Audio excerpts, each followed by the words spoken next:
Okay, let's dive right into this. Welcome to today's Explainer. We're looking at a truly heartwarming and honestly just hilarious slice of life essay by an author named TKN. It brilliantly captures what a long-term relationship really looks like on a completely mundane Sunday afternoon. What we're going to explore today is how a husband's utterly bizarre, out-of-this-world delusions actually reveal the deep, foundational bond of a marriage. And the best part? It's all seen entirely through his wife's incredibly observant and wonderfully patient perspective. To really get the dynamic at play here, we've got to look at the ultimate reality versus fantasy split happening right in their living room. So it's the weekend just before Golden Week, that massive holiday period in Japan.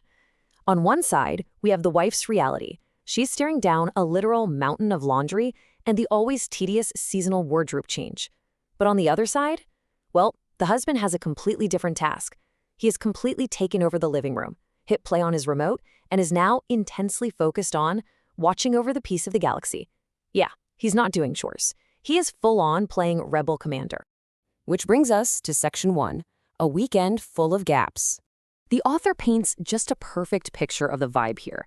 It's one of those mildly cloudy weekends, where the breeze coming in is just a little bit warm.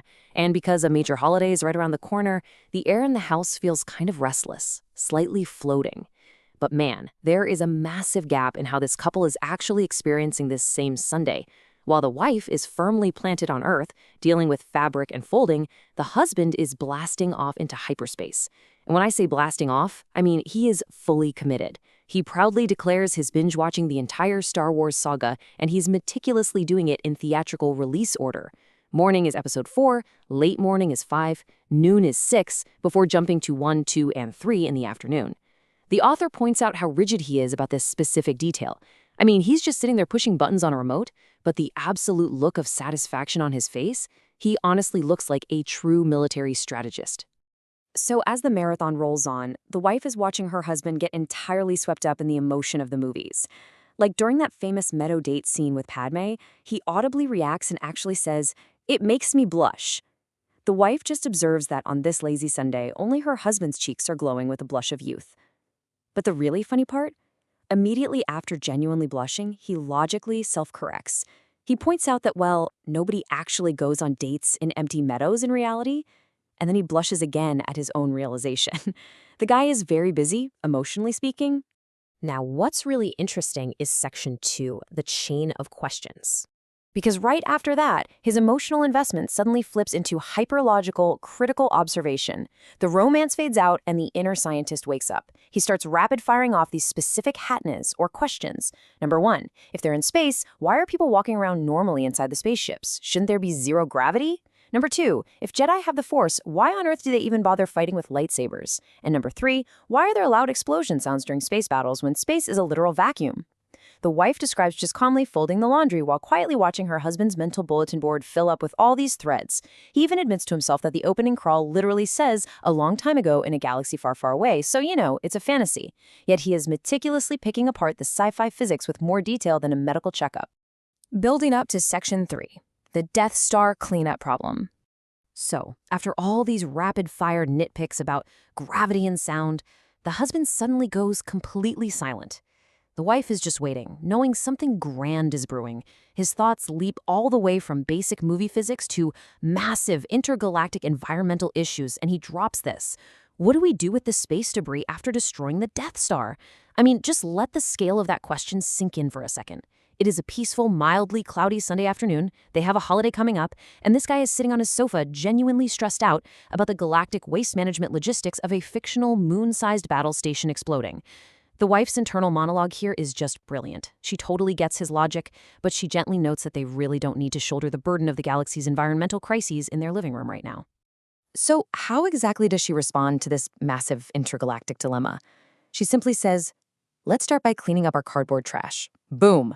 It is the ultimate deadpan reality check. With just one single sentence, she pulls him out of a galaxy far, far away and grounds him directly on their living room floor next to the recycling bin. The comedic juxtaposition between his cosmic worries and her domestic practicality, it's just absolute perfection. Now, his reaction to being grounded like that is absolutely fascinating, and it happens in 3 distinct steps. First, he gives this briefly defeated face, like, okay, he knows she got him. But second, almost instantly, his eyes light up and sparkle with a brand new idea. And third, he excitedly proposes creating a cynical, comical sci-fi story based entirely on solving post-war space debris problems, collaborating with an AI companion that he affectionately calls Chappie. His imagination is simply relentless. He bounces back from domestic reality straight into a whole new creative delusion. So, the crucial point is in Section 4, Delusions and Marital Bond. See, when he first started plotting out this whole sci-fi story, the wife's initial thought was, okay, here we go again. It's his usual pattern, right? Coming up with a grand setting, only to eventually drop it. But watching him excitedly talk about his AI companion, her perspective actually shifts, and she profoundly redefines what her husband's delusions really mean. His rambling about movie inconsistencies, blushing at meadow dates, stressing over space debris, she realizes it's all a form of love.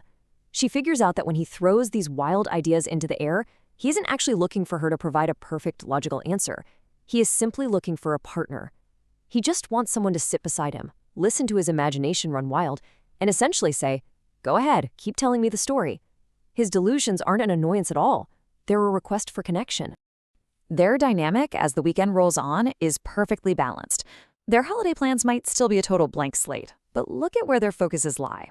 The husband's focus is entirely on the cosmos, eagerly planning his next galactic narrative, watching the stars move in his head. The wife's focus? Well, she's sitting right beside him, ensuring that her pile of folded laundry doesn't end up scattered around the living room like real-life space debris. She has accepted his quirks completely. In fact, she embraces them. She looks forward to where his wild imagination is going to land next, fully expecting another explosion of ideas in their home tomorrow. And this leaves us with a pretty provocative question based on their story. What kind of space debris is being created in your home today? This explainer really challenges us to look at the people we live with. The next time your partner goes off on a wild, seemingly pointless tangent, remember this wife's perspective. Maybe they aren't just making noise. Maybe they're just looking for a co-pilot in their own little galaxy. Thank you for joining us to explore this wonderful piece, and I really hope it leaves you looking at your own household space debris with just a little more affection.